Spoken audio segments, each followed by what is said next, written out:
Tenderize that Philly meat real good. Tenderize that Philly meat real good. Tenderize that Philly meat real good. Who else could it be but me, your man, Louie Tee, here on behalf of the NFC East Super Friends, bringing you around the NFC East week number 1. So, all 4 teams obviously were in action in week number 1 in the NFC East, and this is something that I will do throughout the entire season, kind of keeping you up to speed on what's going on in the best division in all of football, and kind of keeping you up to speed on what each team is or isn't doing, how they fared in their contest that particular week, what the standings are, so forth and so forth. So give me 15 minutes of your time or so, and we'll go through this thing real quick. So week 1 featured all 4 teams in action, 2 of them pitting one another in a Sunday night contest that we were really anticipating. We'll get to that one a little bit later because that was a no contest. But in the 1 o'clock hour, the first game to take place featuring an NFC East team was the Washington Commanders taking on the Arizona Cardinals. In a game that probably most of you, including myself, I'm guilty as charged, thought would be a blowout. And, one of the things that really impacted a lot of games, specifically on the East Coast and in some portions of the Midwest, was the weather. And, I don't want to put weather as a big reason why Washington didn't play well, because for the first 2.5 quarters, it was sunny outside, limited rain, if any at all. So that's not an excuse. They got off to a slow start. And Arizona, I must say, came out with a level of aggression that I don't think Washington necessarily matched as the game got started. They were hitting hard, a lot of it probably not legal. They were flagged numerous times for illegal hits. And I felt like they set a tone early in the game in a level of physicality that we didn't match necessarily to start. But the turnovers were absolutely backbreaking and kept this game within striking distance for the Arizona Cardinals. Washington had every opportunity to kind of run away with this game. Turned it over 3 times in the first half, did Washington. And 2 of those turnovers turned into 10 Arizona Cardinals points. If you're wondering about Sam Howell and how he performed in this game, he was solid. He accounted for both Washington touchdowns, one through the air on a nice play where he rolled out to his left, squared his shoulders, and found a receiver in the end zone. And then he ran for the game-winning score on a 3rd down and goal from about the 7-yard line or so. So he was huge in this game, or I think it might have been 3rd down and 6, and we could have gotten a first down inside the 5, but he ran it in for a touchdown there. But he also had an interception. It was tipped at the line of scrimmage and picked off, so that's something that you have to clean up there. He also had an interception, a fumble that was scooped up and scored, so you can't have that, trying to escape the pressure, ball knocked out of his hands, picked up, and the defender dove into the end zone, giving the Cardinals their only touchdown of the day. Meanwhile, Antonio Gibson fumbled in the red zone. That was very costly. We were going in for points. At that time, we were up 7-6, I believe, in the game. Would have had a chance to take a 14-6 lead. And I think if we would have done that, I think we would have run away and hid in this game. But instead, it ended up being a much closer game than we all bargained for. But when it was all said and done, Washington made the plays on the defensive side of the football, which is the strong suit of this team right now. Until the offense catches up with the defense, it's going to continue to be that way. Washington first of all, Washington quarterback Sam Howell was sacked 6 times in this game. Now that number sounds a bit robust, but if you watch the game, 3 of those sacks were probably on him. 3 of those sacks were probably on the offensive line. They're going to have to clean that shit up. I mean, you can't deal with the likes of Philadelphia and Dallas in particular with the kind of play that we saw from the offensive line. They're going to shred this line if we don't get that shit together. Luckily, we have time before we see both of those opponents. And so I think they'll be much better and will have a chance to devise at least a better game plan than they did against Arizona by the time we get to Philadelphia and Dallas later on in the season. But nonetheless, the defense was the catalyst of the game. They were the story. kept Arizona out of the end zone, held Arizona to 4 of 14 on third downs in the game, forced 2 turnovers. Both were forced by Montez Sweat, who had a sack and a half in the football game. The defensive line was absolutely dominant. Jonathan Allen had a sack. Deron Payne had 2 tackles for loss.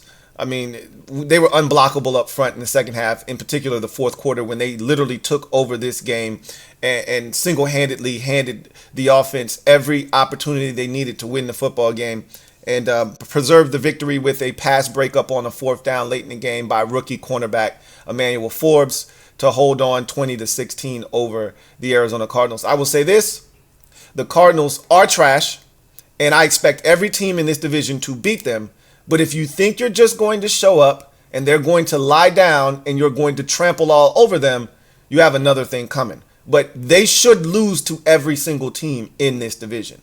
That is facts. So Washington gets the win. It was not pretty, but I think you could say that about probably 75% of the league in week 1. It wasn't pretty, but it was gritty, and most importantly, it was a dubski. Speaking of which, it was not pretty for the Philadelphia Eagles, who were featured in the 425 slot in week number 1 at New England. As I mentioned numerous times in the offseason, it was Tom Brady jersey or Tom Brady Ring of Fame night. So you know the crowd was going to be raucous, and they were going to be amped for this one.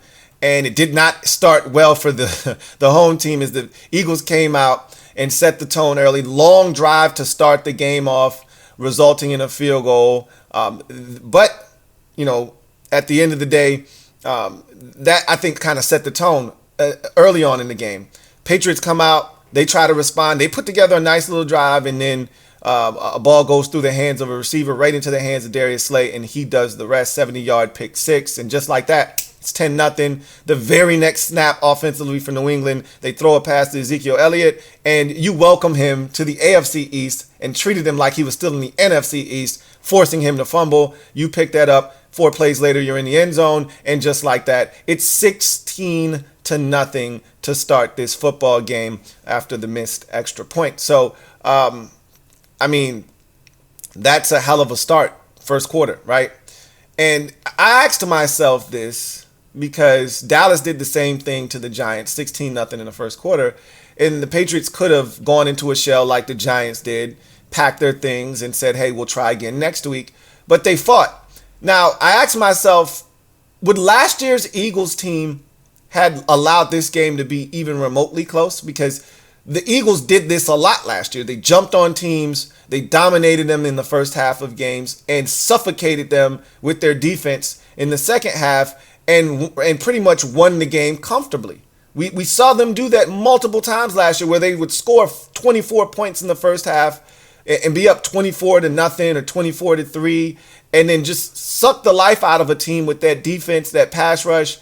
And we didn't see that in this game, right? Now, again, it's week 1, it's early, wet conditions. We can blame a number of different things, but they had issues stopping 2 players in particular in this game. They had no answers for Hunter Henry, and I don't know if that has anything to do with the injury to Nakobe Dean, who injured his foot and is going to miss some significant time, at least probably a month. I'm going to say 2 to 4 weeks is probably the window, but more likely than not, it's going to be somewhere in that month range.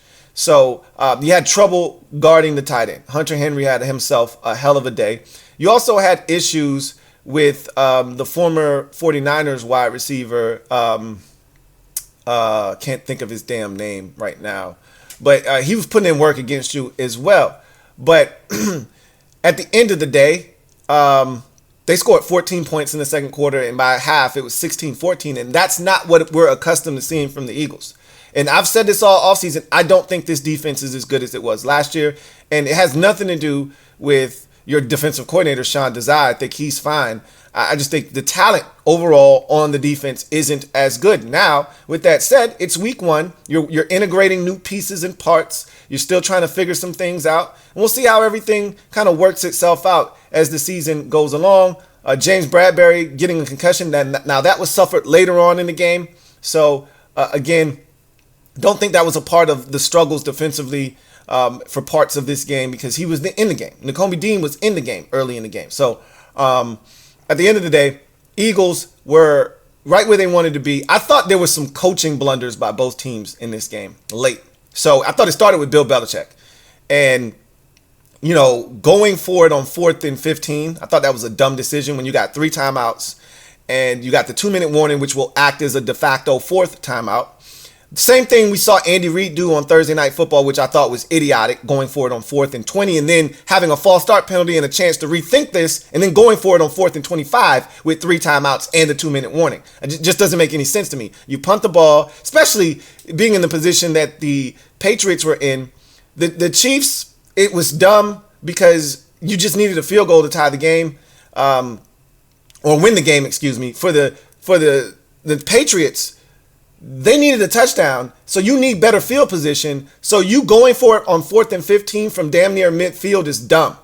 Because if you don't convert, now if the Eagles get the football, and this is where I thought your head coach, Nick Sirianni, made a boo-boo, and I understand what Nick Sirianni was doing. He was going for the jugular vein. If we get this first down, the game's over. They don't see the football again. But why even take that risk? You put yourself in an unnecessary position because you were being over-aggressive unnecessarily. Make Mac Jones drive the length of the field with no timeouts and limited resources, right? Make him drive the length of the field. They need a touchdown.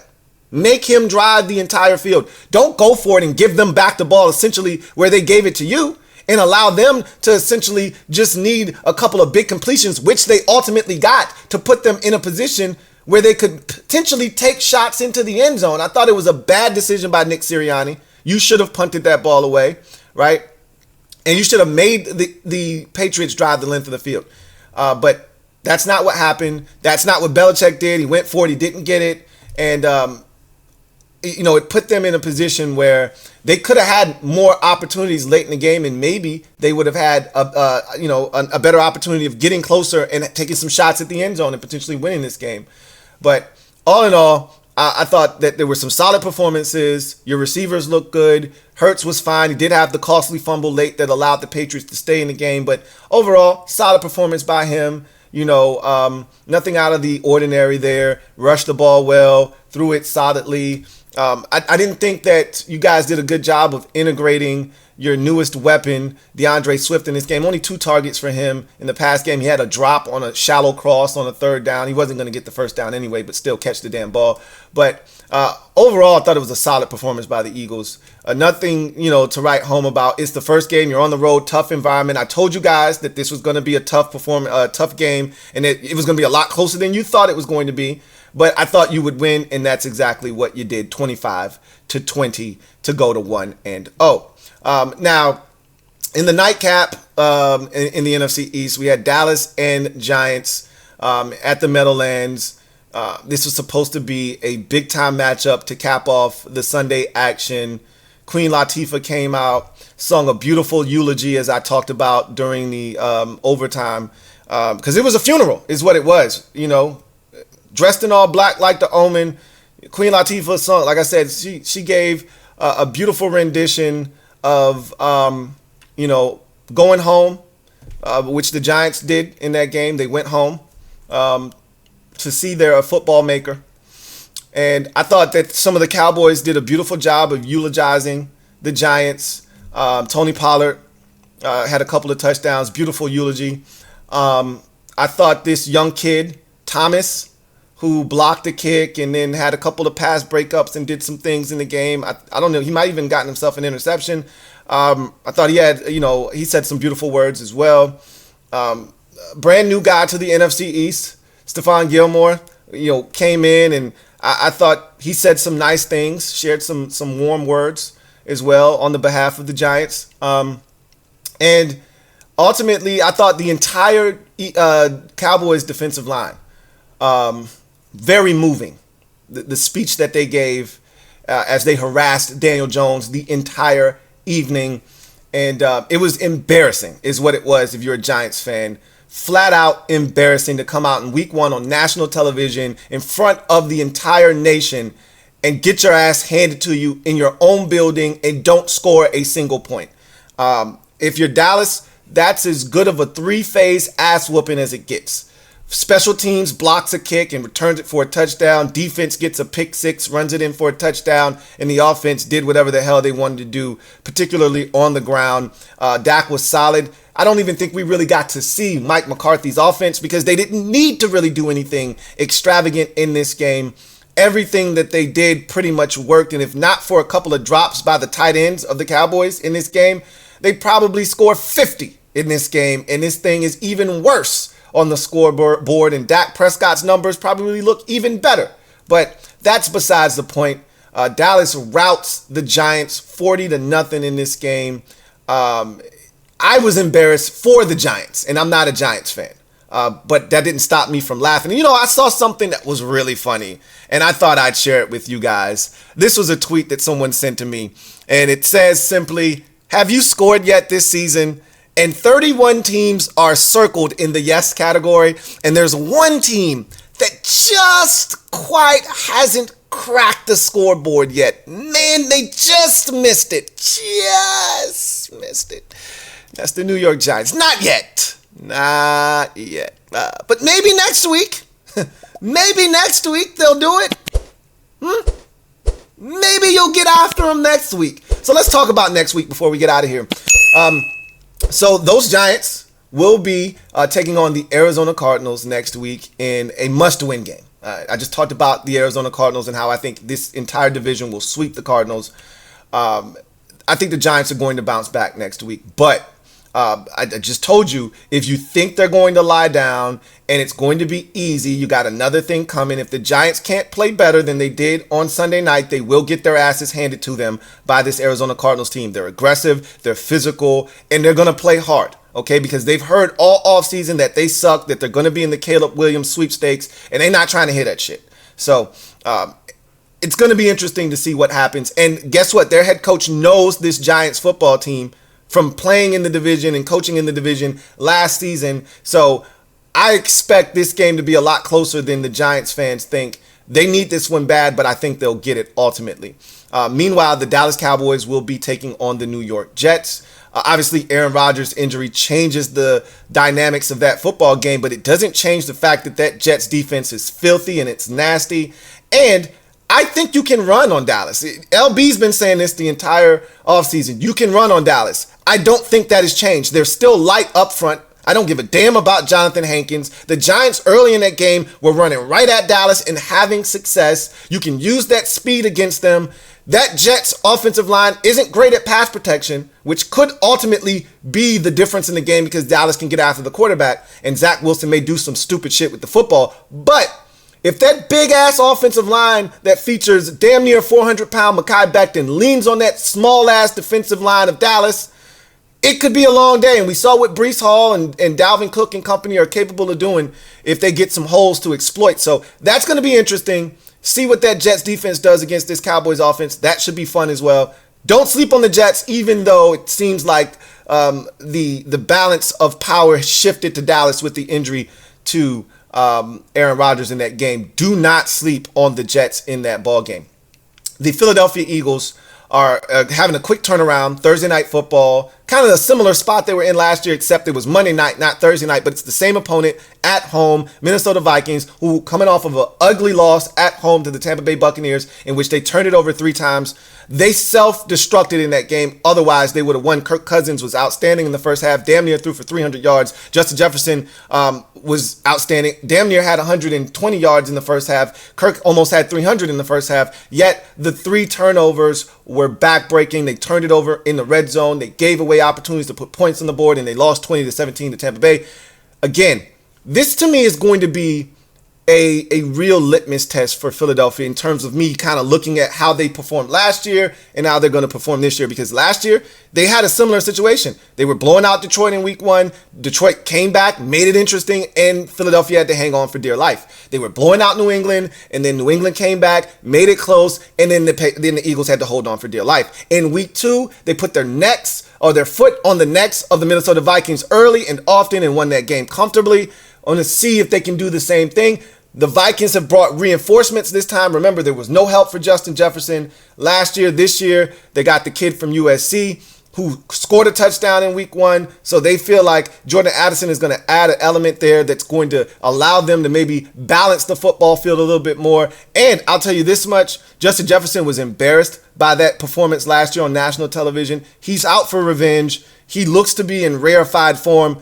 Good luck. That could be an interesting game. I can't wait to watch. And James Bradbury being in the concussion protocol probably means he won't play on Thursday. You could be in some trouble in that ball game. And then finally, Washington heading over to Denver for their first road contest of the season. Broncos lost in week 1 to the Raiders 17-16. They're still offensively deficient, not putting up points, but neither is Washington. So last time I checked, these are two teams that play incredible defense, but not really good offense, don't score the ball all that well. The running joke right now is the first team to 20 wins if either one of them makes it, right?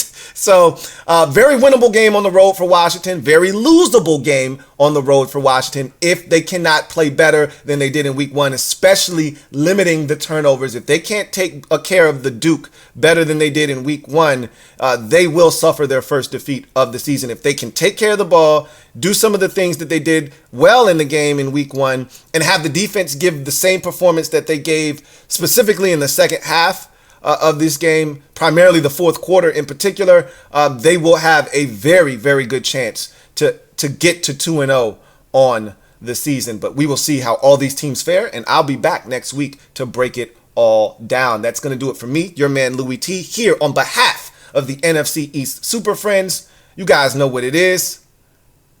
Take care. Tenderize that Philly meat real good. Tenderize that Philly meat real good. Tenderize that Philly meat real good.